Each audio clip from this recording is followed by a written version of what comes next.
I'm Fred Wilkinson, Chief Editor of the National Provisioner. Today I'm talking with Danny O'Malley of Before the Butcher. Danny, thank you for speaking with me today. To get things started, could you speak a little bit, kind of overall for plant-based products?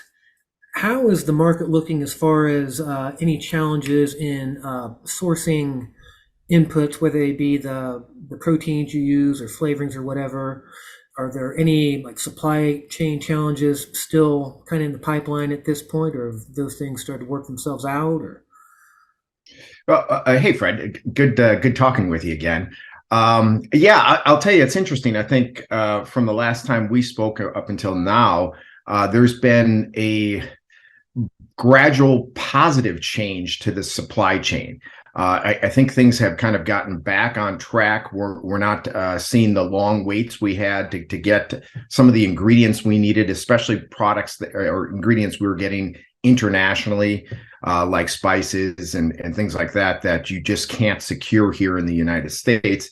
It's really almost back on track, I would say. We're really not noticing the tremendous time differences that we had between before COVID and when we got to that point where we were having tremendous challenges in the supply chain, where we might have gone from maybe a 30-day wait for a certain product to get in, upwards of to 3 months, 4 months.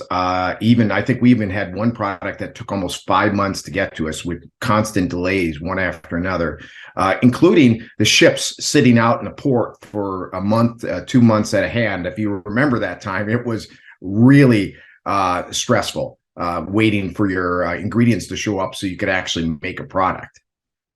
so are many of the ingredients that Before the Butcher uses for its products, are they imports? Are they from overseas, or are they largely domestically produced? Or So we source domestically as much as we can. There's certain products that you just can't source domestically.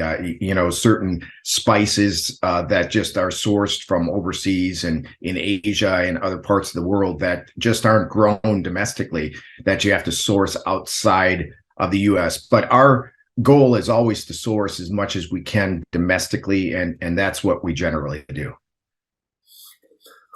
so in the space for plant-based proteins, have you noticed any trends as far as consumer wants or new products out there that are kind of making some waves in the plant-based space?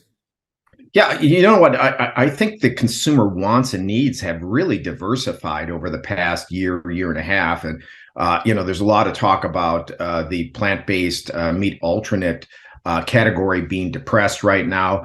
But I think beyond the depression that we're seeing, which is very specific to that category and certain products that are purchased, like a plant-based burger or plant-based chicken nuggets and things like that are purchased as is.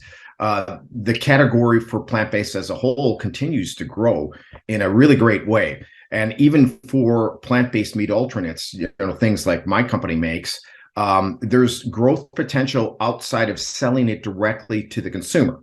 And by that, I mean selling it to other companies that further process. Perhaps a company that makes a pizza, and that pizza is going to be all plant-based, and they need a pepperoni on that pizza, or a sausage crumble that's plant-based on that pizza, or a burrito, or a bowl, or almost anything. When you walk into conventional grocery stores today, whether you're walking into a Kroger or a Ralph's or, an Albertsons or any other Publix, any other conventional grocery store, generally today you walk into the frozen foods department and you see a plant-based option right next to the animal-based version of that option. So if you see a regular pepperoni pizza, for instance, you might see, and there's a good chance you'll see a pepperoni version of that's plant-based next to it. That's where there's a tremendous amount of growth in the industry today, in the embellishment of products that we've seen in animal-based for so many years. We're seeing the same thing in plant-based today. And kind of along those lines, so what kind of role do you see plant-based proteins kind of taking alongside more, for lack of a better word, traditional proteins, meat products, when it comes to whether it's retail or food service product offerings?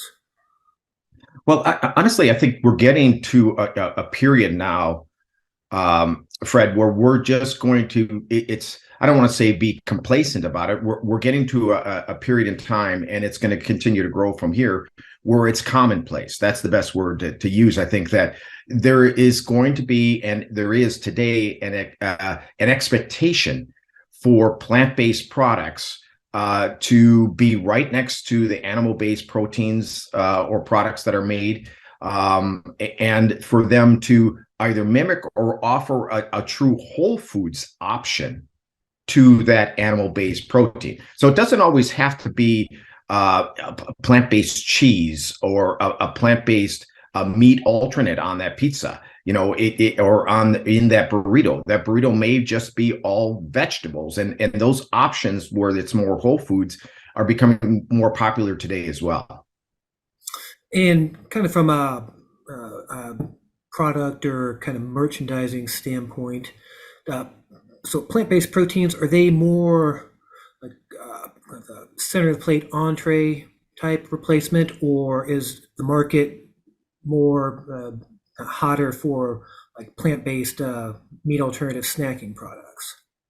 Yeah, that's a really good question. I think today it's still stronger for what we would call center of the plate, even though it's more complementary, because it's more, in my mind, more of a addition to whatever recipe or whatever option you have, whether it be a bowl or a burrito. The plant-based meat alternate would be a complement to that rather than the majority portion of that, if that makes sense. But the snack food portion of plant-based today is growing significantly. And I think there's some really exciting things that we're going to see in the snack food or shelf-stable type of plant foods or plant-based foods that we're going to see available, just like we see it in the frozen foods department. When you go into the shelf-stable department, you may go, grab a can of tuna, right? And right next to it is a plant-based can of tuna. So we're going to continue to see that grow throughout the grocery store. And I think from end to end, over the years, there's going to be this natural integration of plant-based right next to animal-based type protein products or animal-based products that are on the market. And it'll be commonplace. And there will be an expectation that that's there and that option's available. Well, Danny, thank you very much for speaking with me today. Yeah, thanks, Fred. Good talking.